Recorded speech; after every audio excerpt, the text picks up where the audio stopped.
if I asked it back. I figured it wasn't going to work forever. Okay, if everyone could take their seats, we're going to get started. Thanks again for joining us for, I guess this is October, November, December, January, February, the 6th in our series of Green Infrastructure, Climate, and Cities. And I have a few announcements for this particular, just to sort of start off. We're updating our mailing list. If you, we've been sort of have an ad hoc way of notifying you about these series. If you care to join our official mailing list, you can go to the CC Run website and click on that link and join, and that will make it a little bit easier for us to contact you. So I invite you to do that. Also want to, one of our sponsors, Rob Ellis, is going to come up and talk about a fellowship briefly. Go ahead.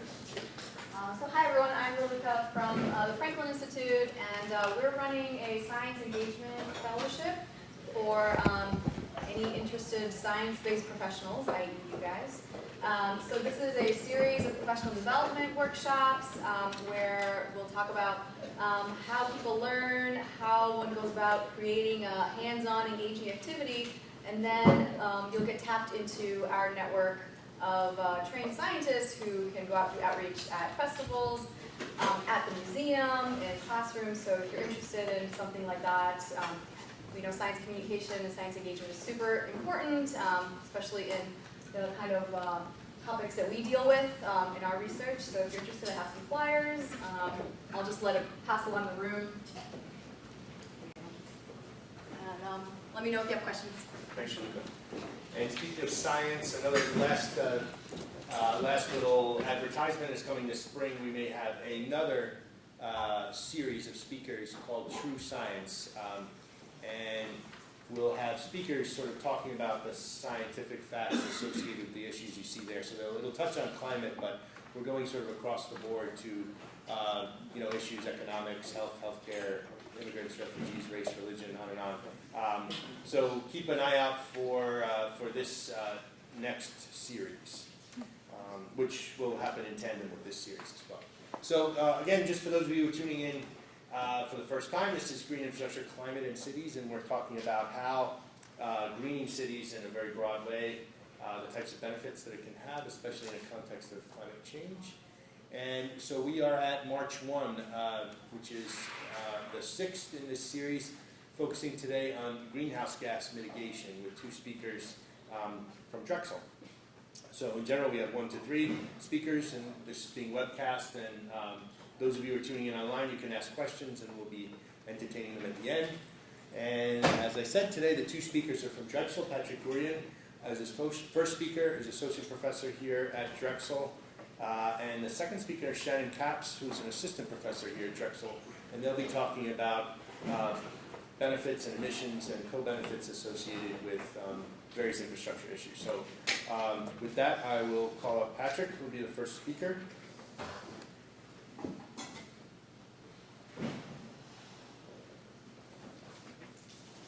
The floor is yours. All right, so thanks very much. So there was an email that went out. I think we have a fair number of people with laptops here. Could I just have a show of hands for people who do not have a laptop? Okay. Could I have a show of hands of people who have a laptop and are willing to let somebody look on with them?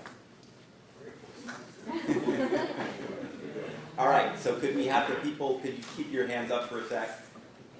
There's a slot here, there's a slot there. If those of you who are looking for a laptop could move up.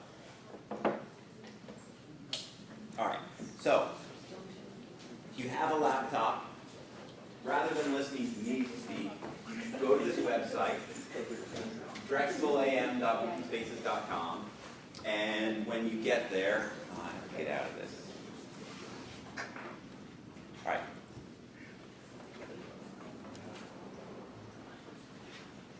All right, when you get here, you will see this. There's something called Electricity Mix March 1. Click on that and download it. Hey, you're moving too fast. Okay. Sorry. Download. What is it again? Okay, drexelam.wikispaces.com.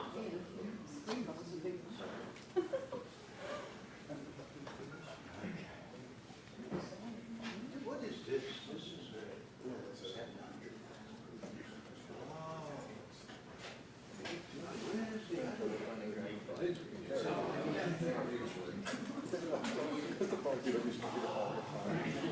I have a laptop that does this much, and I turn it on.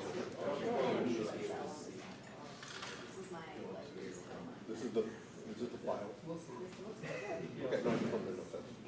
All right, so I think a number of people, I mean, there are network issues, there are all kinds of issues, but a number of people have downloaded it. Again, the URL, it's drexelam.wikispaces.com. You download it, and you get this spreadsheet. So it's got a tab here called Your Electricity Mix, and then it's got a tab of charts. So feel free to, explore this while I talk. You've got one chart that gives you the current electricity mix, the major components of it, showing nuclear, gas, coal, and then that 1% I believe is wind. The next chart down shows you the cost. This is per megawatt hour of various technologies, and I will talk a little bit about where these numbers come from and possible limitations.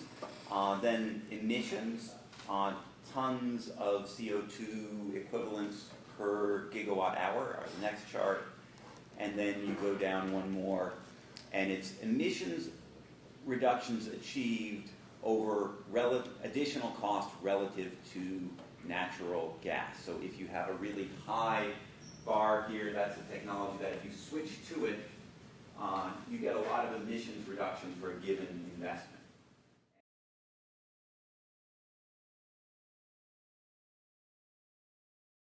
As many emissions reductions for a given financial investment. All right, maybe I'll just pause here. I'm going to sort of launch into a little presentation to orient you. But any questions about just sort of finding the spreadsheet, the link? Yes? Can you give the URL again? It's drexelam.wikispaces.com. Yeah. All right. Anything else? All right, so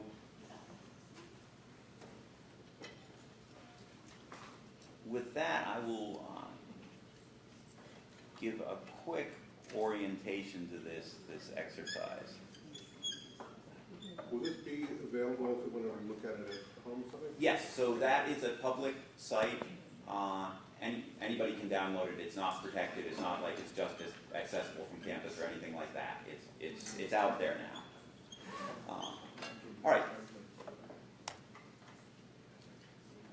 Looks like I misspelled report. Anyway, so the background to this is that a couple of years ago we met with the Philadelphia Office of Sustainability and talked about what their interests were, and they expressed an interest in an 80 by 50 report. And I was like, what's an 80 by 50 report? Well, there's a target of greenhouse gas emissions of 80% reductions in emissions by 2050 that's considered appropriate for a lot of developed, wealthier nations. And they were looking for a report for Philadelphia, looking at how Philadelphia might achieve that target. There are a number of other cities, for example, New York City, that have 80 by 50 reports. I think New York City spent about $1 million on theirs. We did not have $1 million for ours, but we found a little bit of money from the Drexel Institute for Energy and the Environment. We hired a small slice of a postdoc and a bunch of undergraduate researchers, and we pulled together as best we could information about how you might go about reducing emissions that dramatically in Philadelphia. And that report was released in 2015. So what did we find?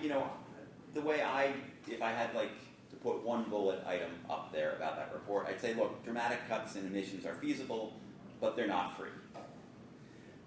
So we found, a bunch of opportunities. So these are roughly listed in terms of affordability.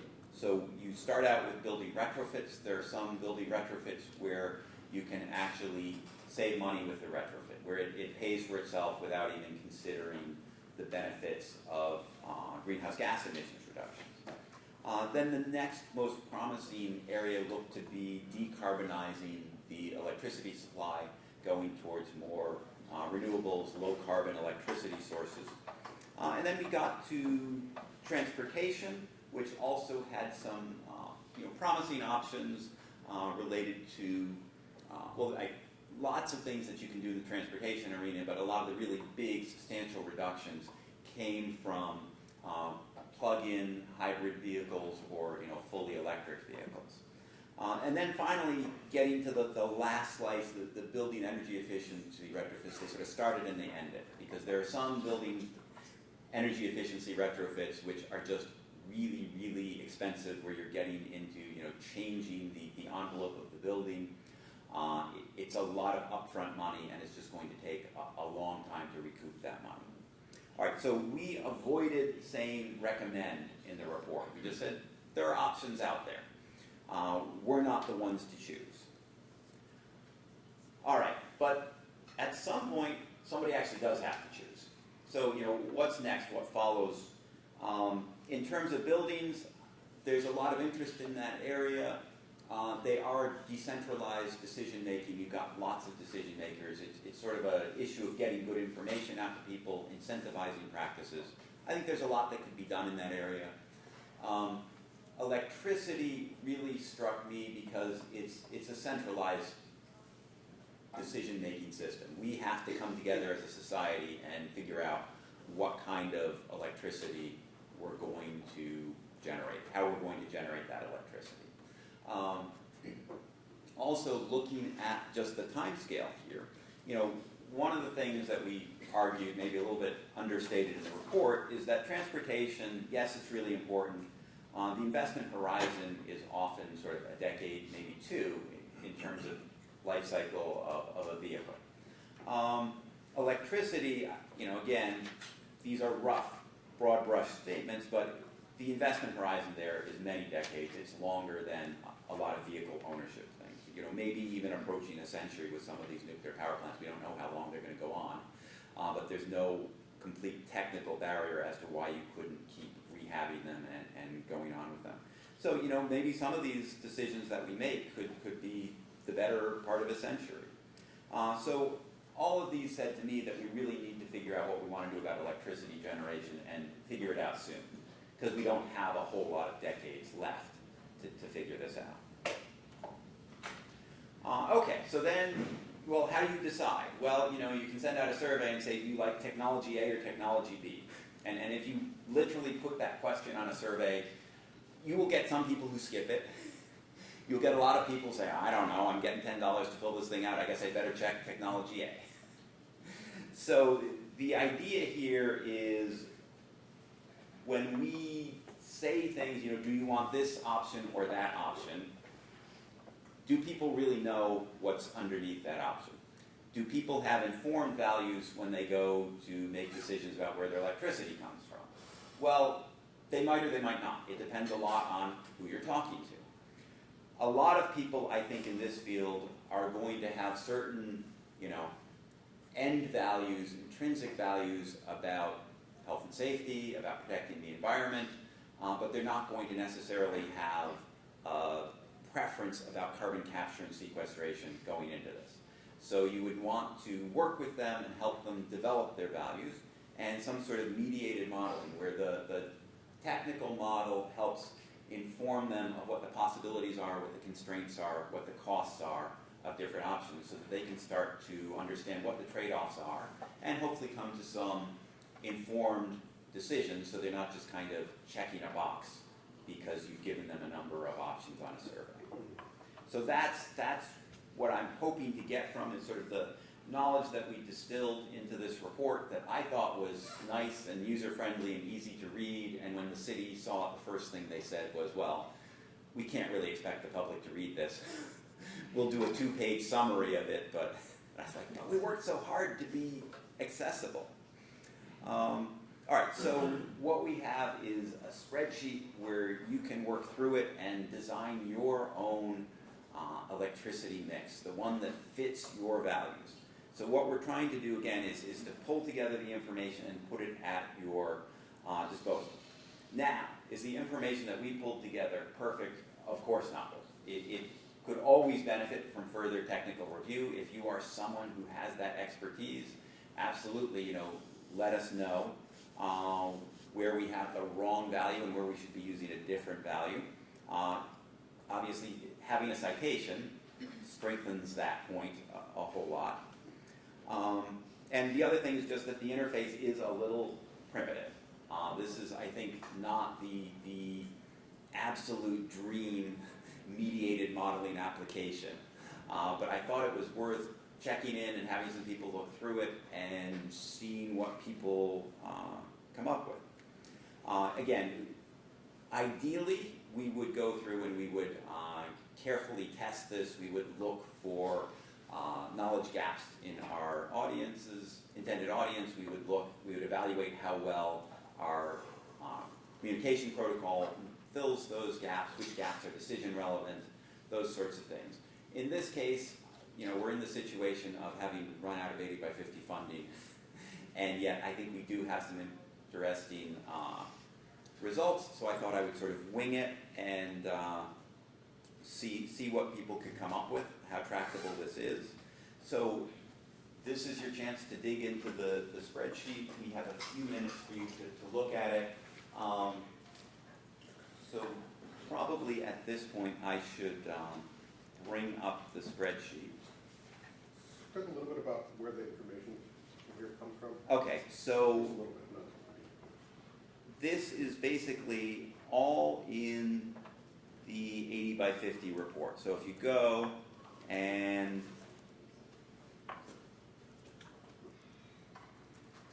look here, there are various, in column O, there's a little bit of information about where the numbers come from. Most of this, if it says Foti et al., that's a citation to the 80 by 50 report. The 80 by 50 report is on the IEXE website. It's also on the Office of Sustainability website. I didn't think to get the URL here, but again, in most cases, it's like, well, where did these numbers come from?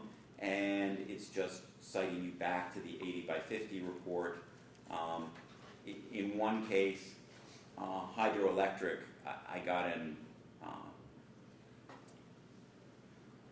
a number there, and I cited a URL. Yeah, so again, there's more information in the 80 by 50 report as to where these costs and emission factors came from.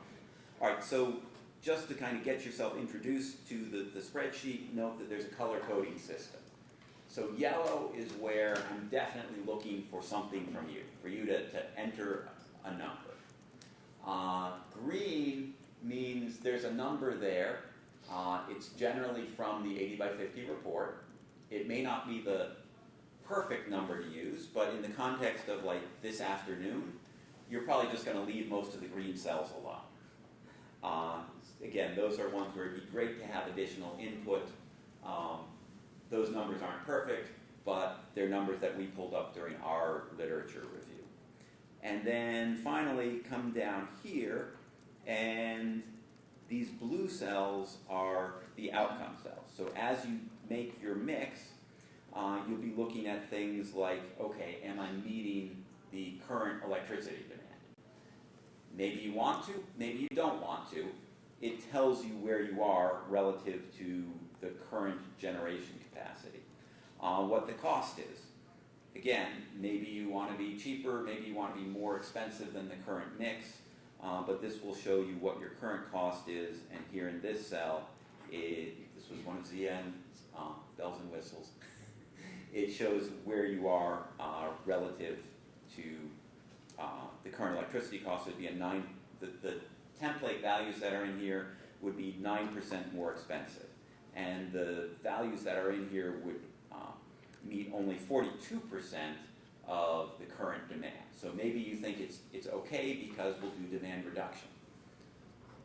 The other thing is, we need some way to deal with the fact that some sources are intermittent.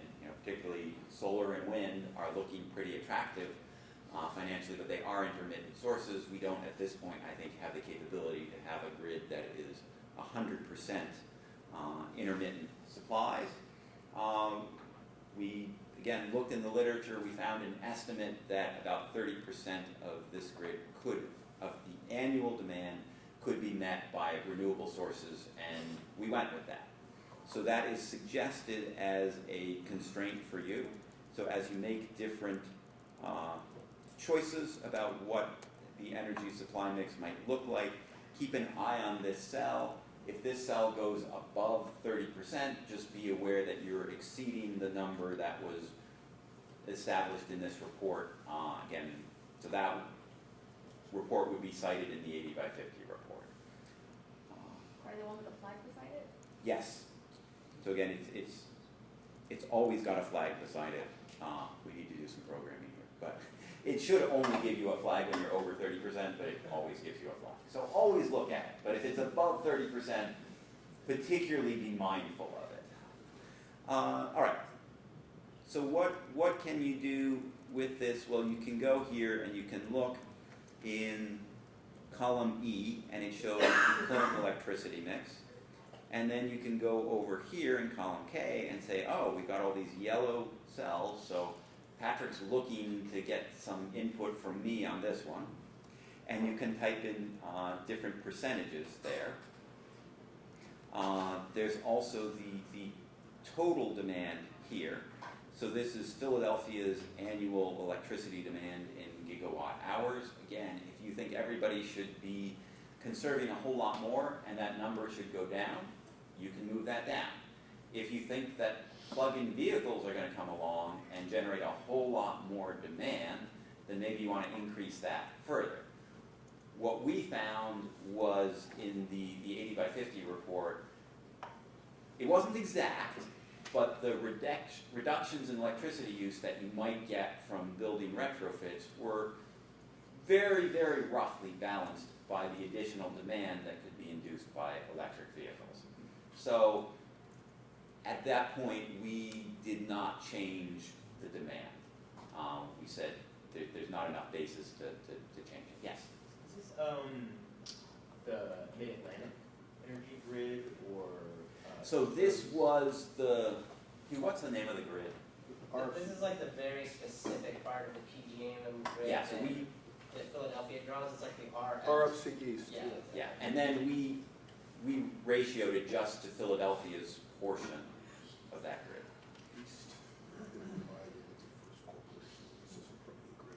Okay. So now in some cases we felt like capacity is not necessarily unlimited. So for onshore wind, for example, you look at onshore wind, the cost is very attractive, okay? $59 per megawatt hour. The emissions, well, 0 is pretty attractive, right? The extent of the resource in Pennsylvania is actually not huge. We weren't exactly sure, how much. We had estimates from NREL of the physical capacity of the resource, but we weren't exactly sure how much it could be built out. We came up with some numbers. The numbers that we came up with were basically 874 gigawatt hours. So as you, say add in, I want like 2%, well, now you've used up 288 of what we thought would be feasibly, maybe reasonably feasibly available. So as attractive as wind looks, if you go over that 874 number, at least be mindful of the fact that you are going over that number. Similar thing with utility scale photovoltaics. What if you want to go to 10%?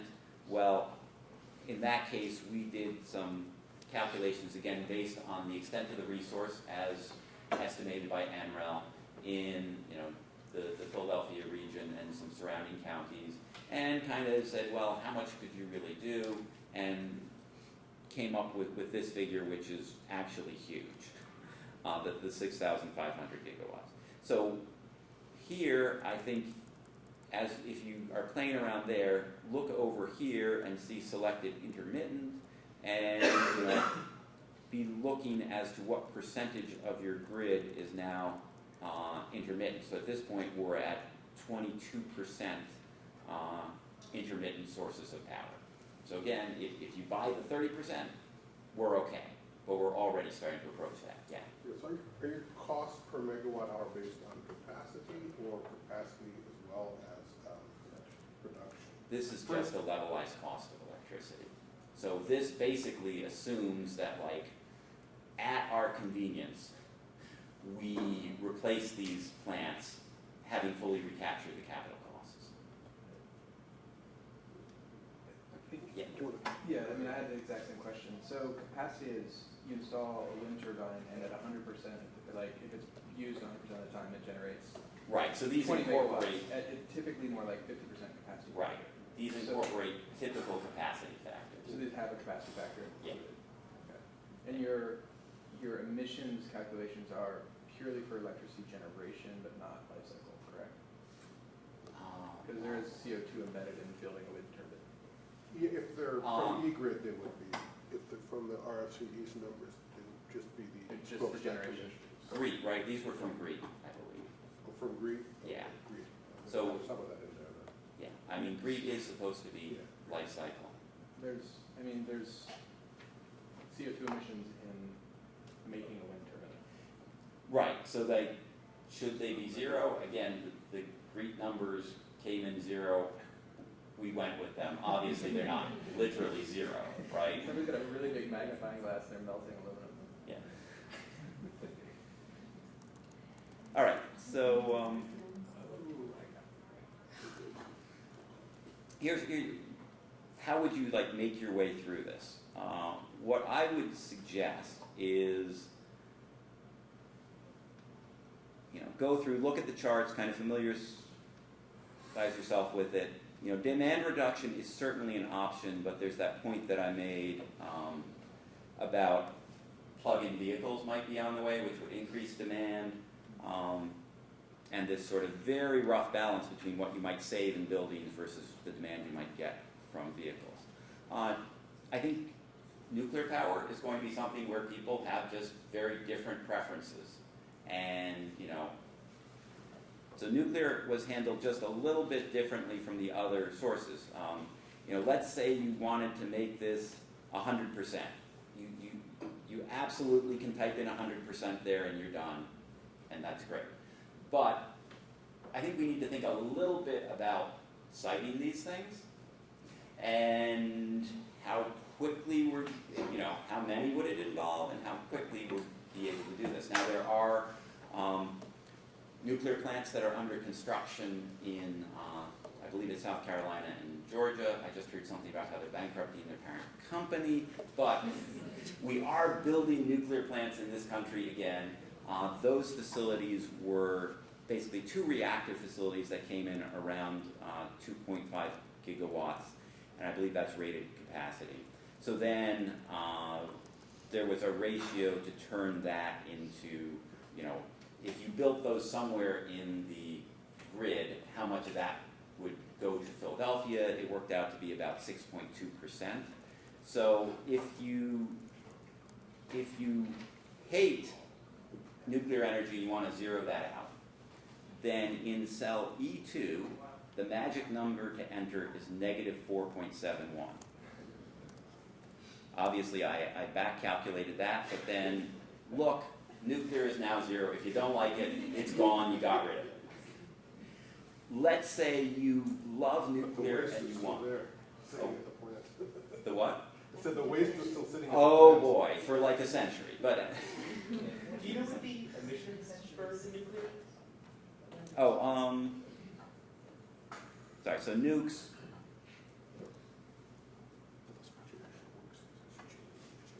emissions ton, yeah, so it's 11 tons per gigawatt hour, and again, that's a great figure, I believe. But I'm saying what the Oh, where does that come from? Concrete for the plant, processing, fuel. yeah. I think it's just, It's just fuel processing. yeah. Fuel The Greek numbers involve fuel processing, that's why like wind has 0. Oh, okay. But like for natural gas or coal or nuclear, anything that from extracting to transporting the fuel, that gets calculated. Yeah. All right, so if you want more nuclear, just give some thought to like how many new nuclear developments you think we can sort of feasibly do before 2050, given that these things take a decade or more to get online, it seems like. So, you know, if you go with one, then we're already at basically 40% nuclear in this region. If you zero that out, you know, try and find other sources someplace else. If you want to build one, then that'll bump it up to 48.5. Again, all of these numbers can be overwritten. All right, so if you've made your call on nuclear, then, you know, you're probably going to go to the intermittent sources. They look pretty attractive financially, but you're going to hit that 30% cap. So at that point, you've got kind of a choice, you know, where are you going to make up the rest of your power supply from sources that are not intermittent? Well, you know, nuclear is sitting there. There are fossil fuel options with carbon capture and sequestration. If you go down here, so you could, oops, wrong cell. Again, you could add in something there. But there is no There's no viable. There is no carbon capture existing in the world today at any commercial production. Hugh's so good at There's this. the Kemper facility. Kemper facility, there we go. Operating. We felt it was technically feasible. There's obviously an economic price to pay there. And again, the world has never mitigated climate change before. I don't think that means that we can't mitigate climate change.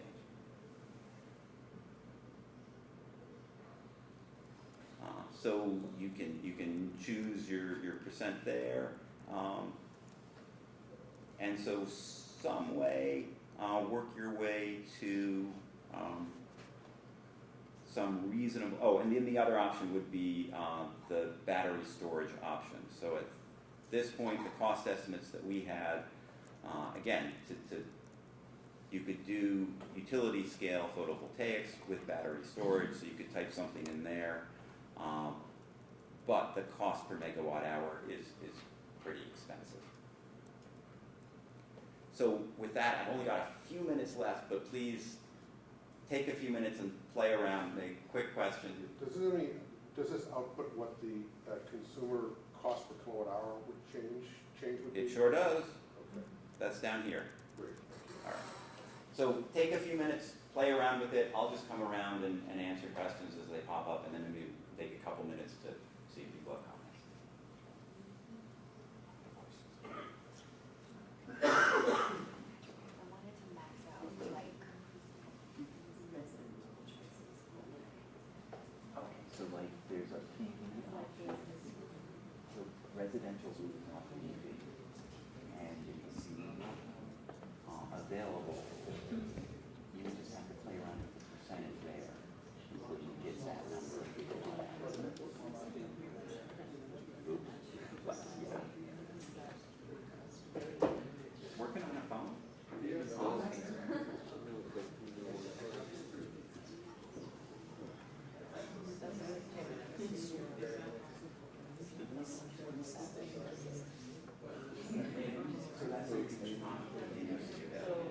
So don't go over 30% unless you're really sure you can build it.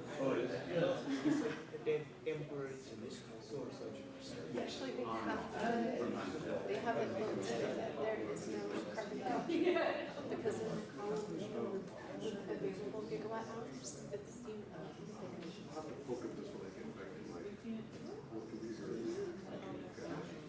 The challenge is how decisions are made, you know, the PUC is required to such a percent of the power. FERC requires that, viability requires thing that we have in here, the wind was all, onshore wind was everything. It's interesting to me. Is mid-Atlantic winds, which we divided up among the About the implications of increases in wind. Yeah, and also, equity. So the solar power is all like, Half of all. it might be cheaper to do it elsewhere, but physically we have some source. Yeah.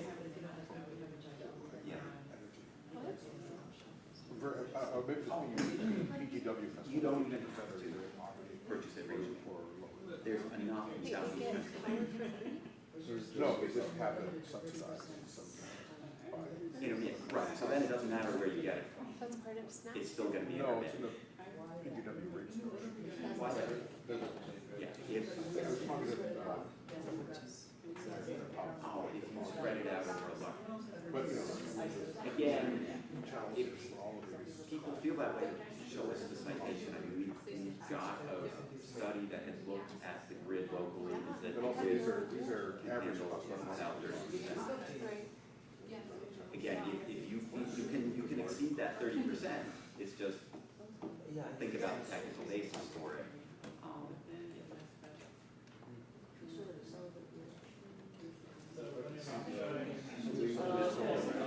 Sliders. But we don't have to cost. We didn't put it in there, of course, there are It seems finite like the resources, linear but optimization models. there's a lot of fossil fuels on the planet, and there's actually a lot of potential geological storage. So those things, we didn't talk about the extent of fossil fuels for the Challenge on that. Does the federal government provide the subsidy to the energy company that's giving away power? Okay. Oh, I must, I'm not don't sure. see that. I'm not, there are some programs, yeah, there's the, like eco-income, heating system program.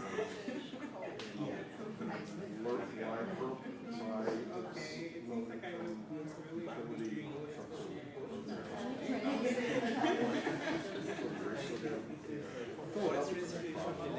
Yeah. Yeah, a number of customers are in poverty. Well, to the population. It'd be nice to see what we do.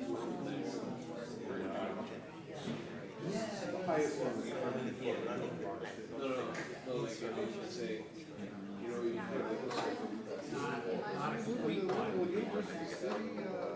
Right. I mean, I don't, I just came in September. So I know, you know, I'm just I need to teasing. learn. I mean, I've been calling, we've been covering. I know. Yeah. Oh, wait. Oh, it does. No, he went to the clinic.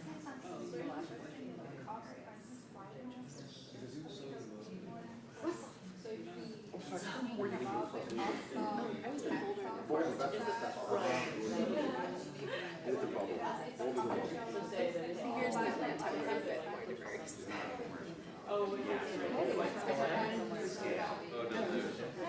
There you go. How did you just move here? Oh, welcome. It's levelized cost benefits life cycle. Demographics. Various it was cool.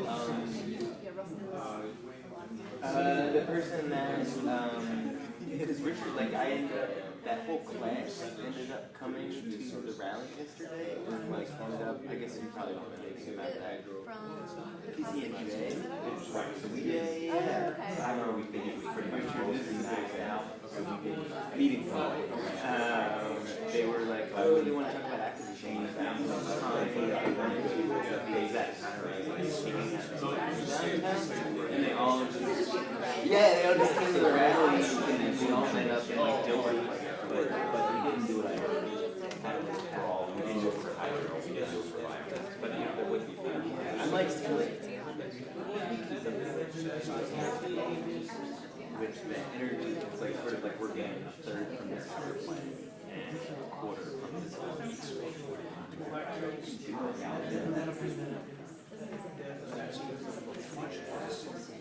All right, so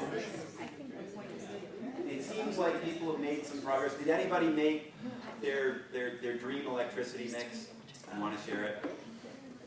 All right, it's still a work in progress. I think probably our dream electricity mix is going to be a work in progress for a while. Any questions or comments? Yeah. I'm curious what your time frame for technology is here, because the price, for instance, for solar has been dropping dramatically over the last 20 years. Right.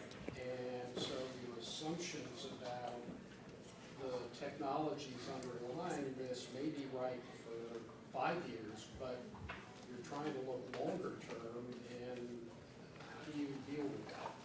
So in my mind, the really big question out there is probably about battery technology, because that seems to be dropping in price very rapidly. I mean, in a sense, with the onshore wind and the PV, they're already looking competitive. They could be even better, but now we're getting into intermittency, and when you talk about intermittency, it's like, gee, it'd be nice if battery costs would come down.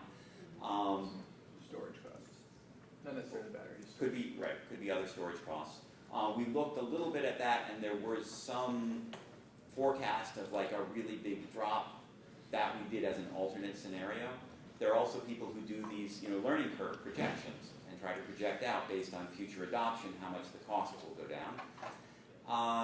Just philosophically, I like the idea of, could you do this with what we have here and now? Because I think there are a lot of people who say, no, you can't. So that was my interest in just constraining it to present costs. All right, with that, I should probably turn it over to Shannon, but thanks very much for your attention. If you have comments, do send them to me. Again, this is now an unfunded project, but I'll do my best to keep pushing it forward. Try your brief response to our email. Thanks, Patrick. So our next speaker is Shannon Capps, who's going to talk about co-benefits associated with greenhouse gas mitigation. It's the Adobe file. Oh, it's the Adobe file. Okay. Here we go. You're up.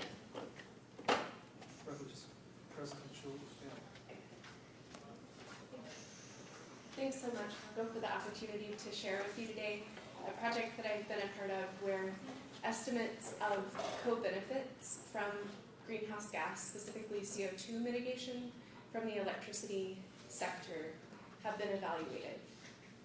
So just to give you an overview of the process for doing this evaluation, we have a process-based estimate of emissions, which is actually tying in really nicely with the exercise that you just participated in. So I'll share a little bit about that first. And then we use an air quality model, so a chemical transport model, to estimate the consequent concentrations of air pollutants that are co-emitted with CO2, and evaluate the effects on human health and public welfare of changes in those air pollutant concentrations. The emission sources are various. So on the top part of this square, we have many different sources of emissions that are outside of the energy sector.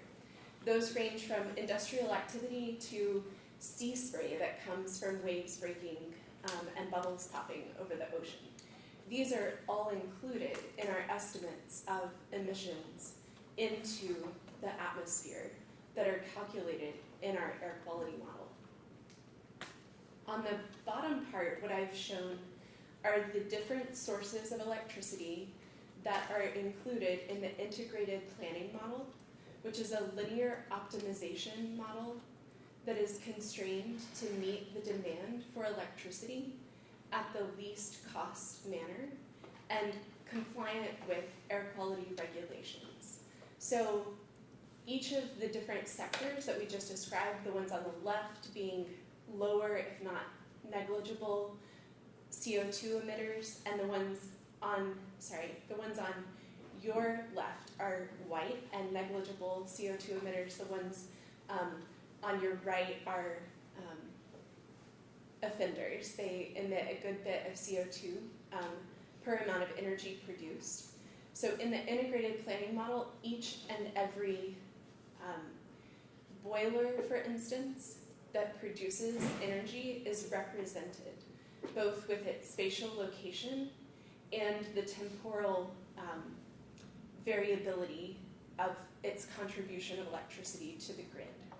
There's also an integration of the transmission lines, the way that those have limitations in how much energy could be transported, for instance, from Nevada to California. And all of that is kept up to date in order for the EPA to make estimates of air quality concentrations. So this is a pretty detailed model that was run for multiple scenarios that we estimated. The results of those emissions calculations were spatially allocated at 12 by 12 kilometers, which is represented in the cells that you see on the left, and those vary in time at a rate of 10 minutes. So every 10 minutes we have a different emissions profile for a variety of pollutants in each of the grid cells across the whole US. Those pollutants are then lofted into the air consistent with meteorological fields for our historic or projected scenarios. The chemicals react and can have phase transitions like sulfuric H2SO4 can go into the aerosol phase and contribute to aerosol concentrations, which are PM 2.5 in the latter part of the talk. So what evolves in time are concentration fields that also vary in their species contribution in each of the different grids.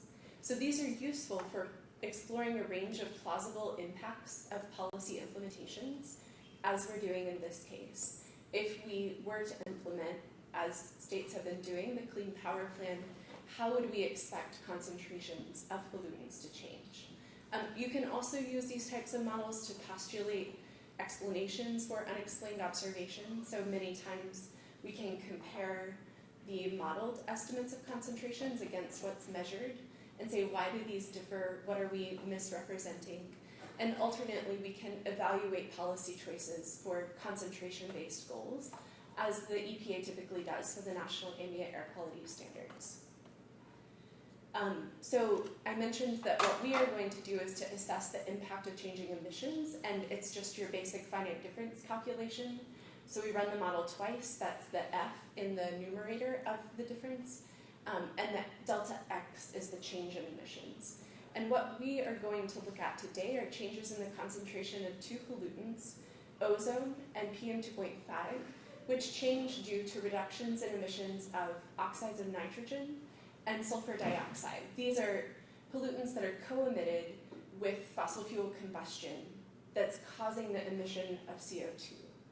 So if we mitigate CO2 emissions, then coincidentally we would reduce NOx and SO2 emissions. And we can propagate the changes in concentration of ozone or PM 2.5, that's aerosol particles that are smaller than 2.5 microns in diameter. We can propagate those changes to the known human health and public welfare impacts. I'm introducing the scenarios that have been evaluated here. Each of these scenarios differ only in that bottom portion of the emissions square that we looked at. So the changes from the electricity sector in emissions are the only changes that are in each of these scenarios. The meteorology is considered to be consistent, and all the emissions from other processes are the same. We're comparing primarily the 2020 reference case, so that's business as usual, as you may hear it referred to, if only air quality and negligible greenhouse gas emissions policies that are on the books now are carried out to 2020, then we would have this reference case. The power and the energy demand increases projected by the Energy Information Administration are considered in all of these scenarios. The next three scenarios were modeled based on power plant improvements. So if you increase the, if you make heat rate improvements for coal-fired electricity generating units, those are the changes represented in power plant improvement scenario. The electricity sector improvement scenario includes demand-side efficiency gains as well as moderate CO2 standards. And the cost of carbon improvements are based on implementation of a tax that is set at the price of the social cost of carbon.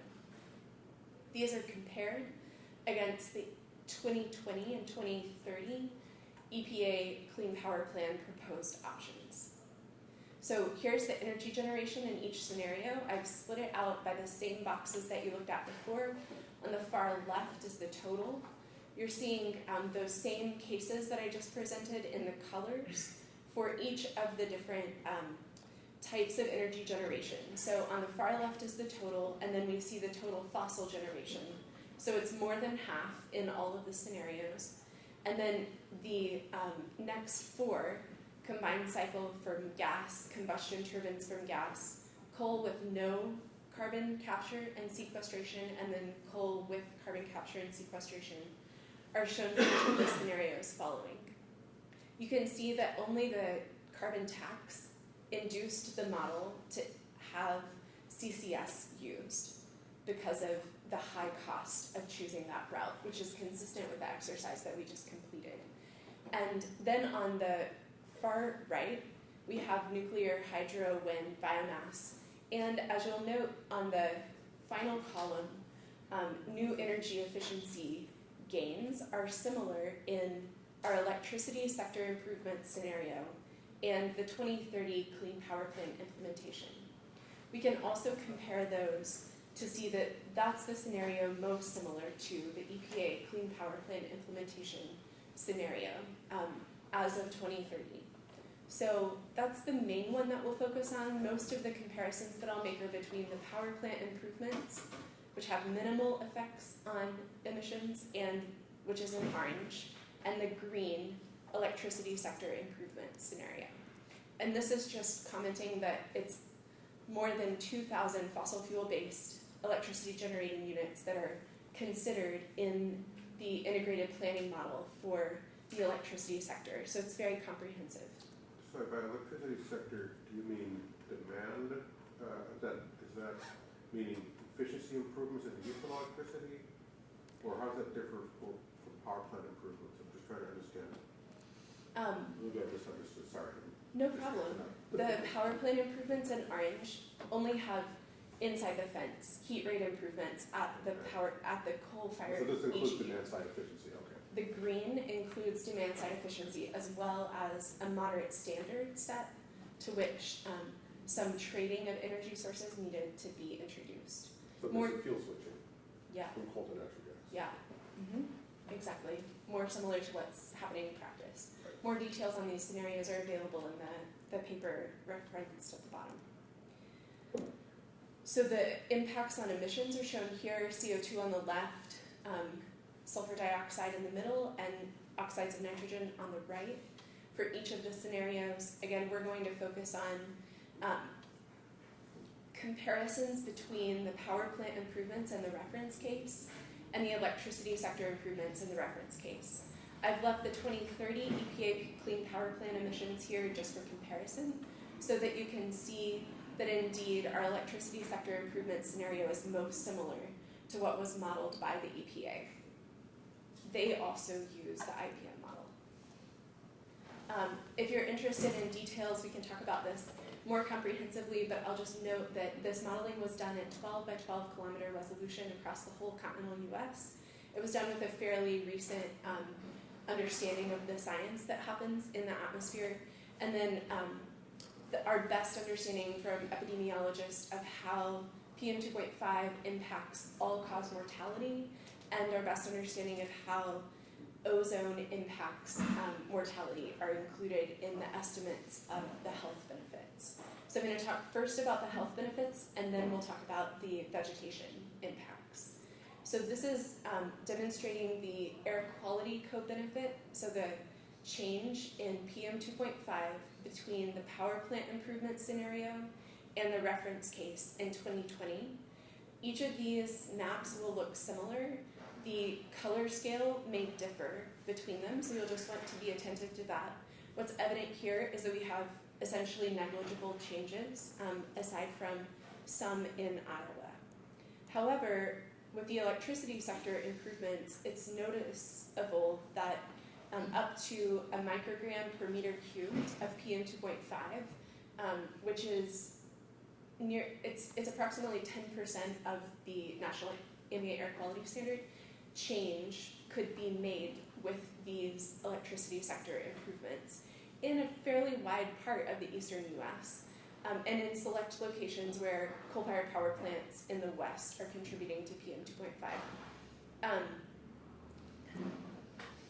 Similarly, the change in the ozone metric that impacts health is shown here, and we have only small isolated locations where there are decreases in that ozone metric, but more widespread changes in the metric with the electricity sector improvement scenario. So here it's across the Ohio River Valley and even sort of along the eastern seaboard near where we are, that those changes are evident. Also, because ozone takes less humidity to be a problem than PM 2.5, we can see more widespread changes across the western US, especially in the Front Range in Colorado, where they do currently have a non-attainment issue with ozone. You'll note that the legend color scale covers California, and that's mainly because California has already abandoned producing electricity through coal-fired power plants internally, even though they import some electricity from coal-fired power plants from other states. And so we're not seeing significant changes within California due to that aspect of the electricity sector already being abandoned there. So this summarizes the human health co-benefits that are estimated with the exposure response metrics that I have shown before. On the x-axis,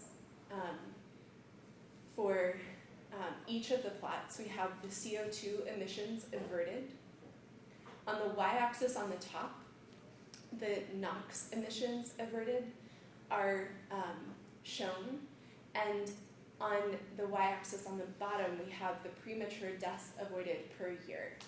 So the scenarios that we have been looking at, power plant improvements in pink, that shows the lowest amount of NOx emissions averted and a small amount of CO2, and that's consistent with a negligible amount of premature deaths being avoided, right? It's basically those ranges in the bottom graph, the vertical stretches of the parts. So I think that those are representative of the uncertainties in the exposure response relationship. We didn't model additional scenarios beyond what was represented in CMAQ, and so this is capturing how epidemiologists are not exactly sure what a change in PM 2.5 would cause in terms of mortality changes. The EPA Clean Power Plan 2030 estimates are quite similar to the electricity sector improvements, and we're talking about, about 3,000 deaths avoided per year with these implementations, which if you use a value of a statistical life, it is, that's a significant amount of money. So let's talk about the response of vegetation to being exposed to ozone. We saw before that ozone, which contributes to mortality, is changed in that metric. So let's talk about a different metric which scientists have related to damage to plants. On the top graph, the left y-axis is the ozone concentration. The x-axis those are the hours of a day. So we're looking at a diurnal cycle of ozone, just a representative one. And on the right, I'm showing how that concentration of ozone, which changes throughout the day, would relate to this cumulative exposure metric that's shown in the equation in the upper right. So we have the W126 metric, which is a sigmoidal function of the concentration of ozone weighted by two empirically determined values that have been well correlated with damage to plants from ozone exposure. So if you sum the blue area, take the integral of that, we would arrive at the W126 for a particular day. And then that is summed over the 90-day growing period that a plant would be most vulnerable to ozone exposure within, and come up with a single value of W126, which is measured in ppm hours. So that's what's on the x-axis in the bottom graph, the summation over the 90-day growing period. And it ranges, as we'll see, up to maybe 50 in the continental US. But you can see on the y-axis on the bottom that the potential productivity loss, so that's a fractional reduction in the productivity of a plant due to exposure to W126 of the value characterized. The relationship mathematically is shown RYL equals 1 minus the exponent.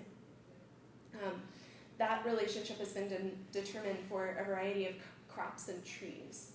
And so here we can see, in summary, that at 20 ppm hours, so the furthest right that we can go on the bottom graph, we would have about a 10% loss of soybean, wheat, and cotton. That varies. It's higher for potatoes, which are more sensitive to ozone exposure, and lower for maize or corn, which is less sensitive.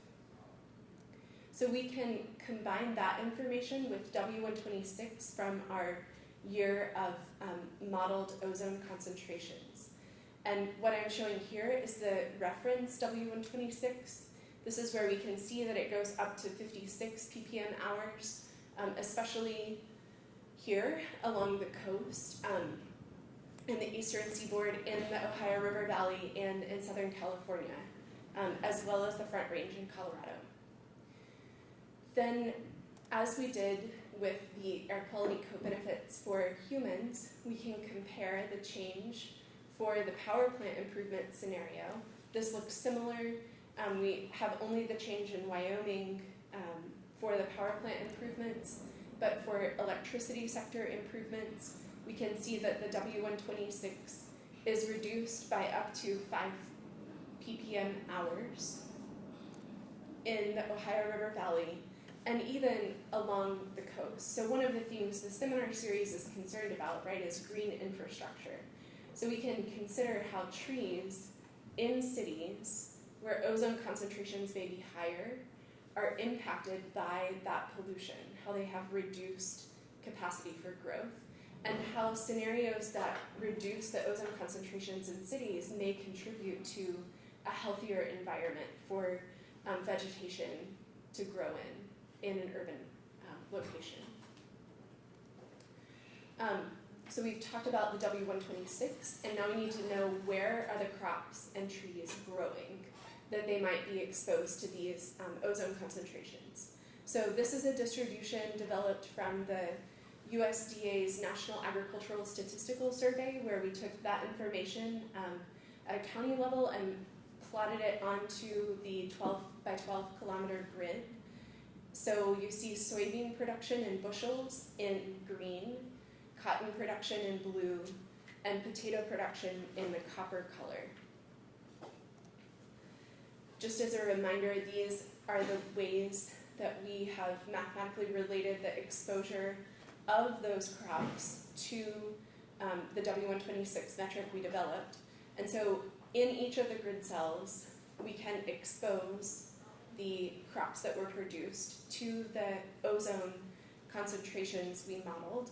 and estimate a relative yield loss for the reference case and for each of our scenarios. The difference between those is shown here, where we show a change in the yield loss of crops. So the more saturated the color, the greater productivity we could expect for soybeans, given that the ozone concentration was reduced in the scenario. Yes? So which scenario is this? This is the electricity sector improvement scenario. So what are the ranges of the actual improvements in the crop yield? It's 50% of the most saturated No, but color. that's just the change in the percentage, right? Uh-huh. Not, so what's the actual reduction from no ozone to the level that you have? It's pretty small.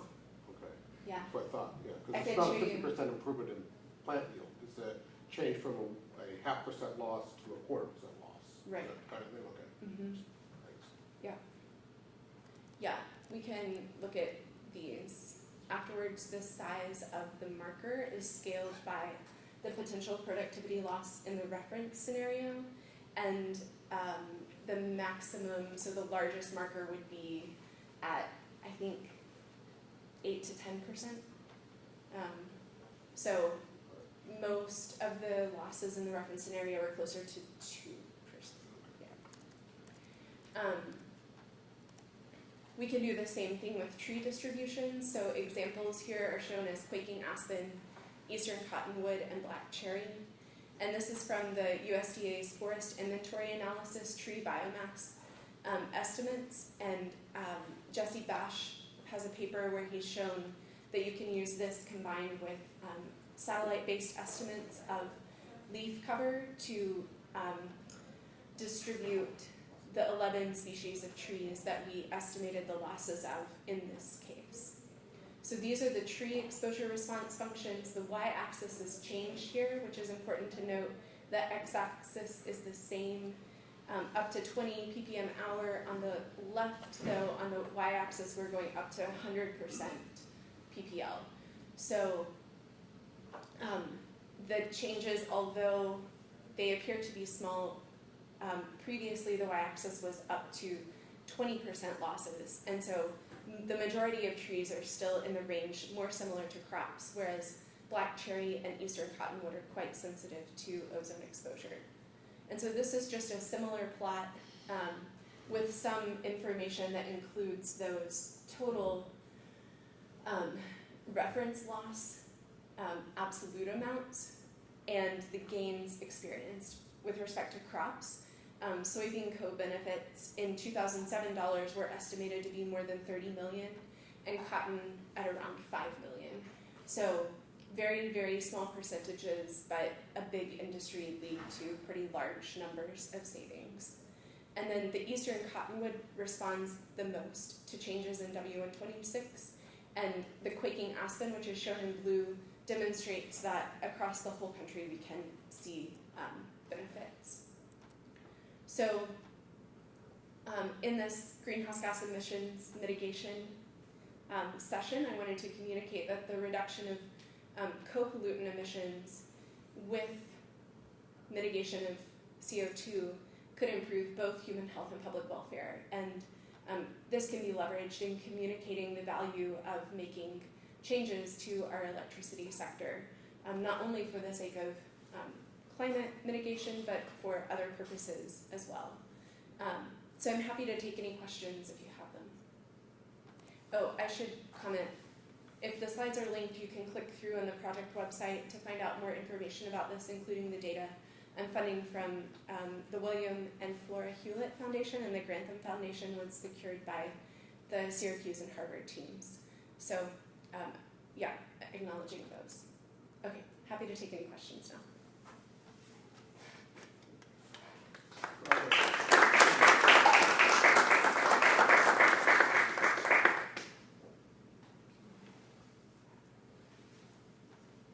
Are there any implications, I wonder, like we did some work on the impacts of climate change on forest and urban trees, street trees, which need to survive in a fairly high ozone have you looked at the typical street trees in different places and how they, what this might tell us about selection of street trees or climate for survival in future climates? It's a really interesting question. I haven't looked at that personally.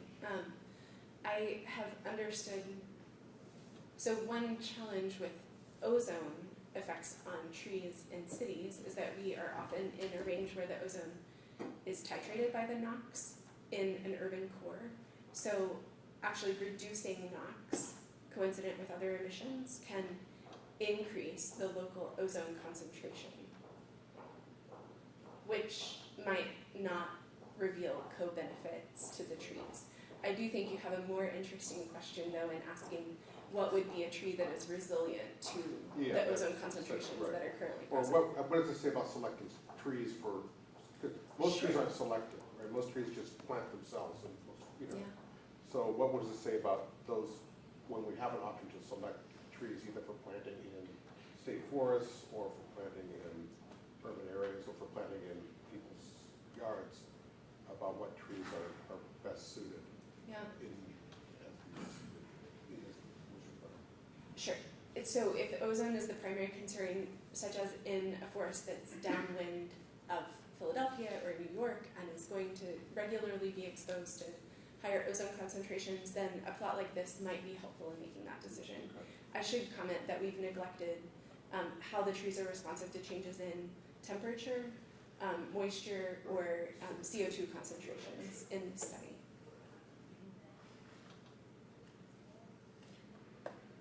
I have a question on economics. So you've shown, you've quantified co-benefits associated with reduction in losses. And those are associated with particular efforts to reduce emissions. Did you go as far as to maybe just looking at those particular co-benefits, a payback period? Are those, I don't know enough about, you know, these reductions in biomass losses to know if they are. It's 30 million. Yeah. So exactly. What is? How do I evaluate that number? 30 million. What's the soybean market worth such that 30 million is at 20%, 0.1%? 0.01%, I think, maybe 0.001%. It's a very small fraction. So it's a small fraction Yeah. of soybean sales and revenue. Very small, that would actually be changed by something like this. I will tell you immediately that the human health co-benefits will be factors above, orders of magnitude greater than any of the co-benefits to ecosystem services.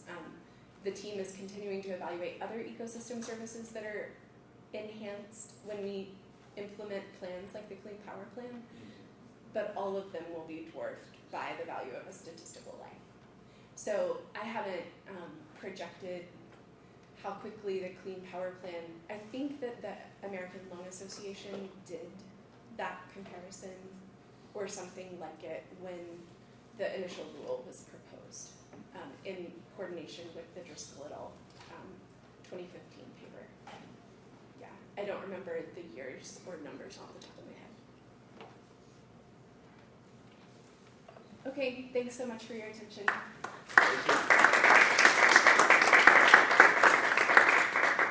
So we will see you all next month for session number 7. Thank you.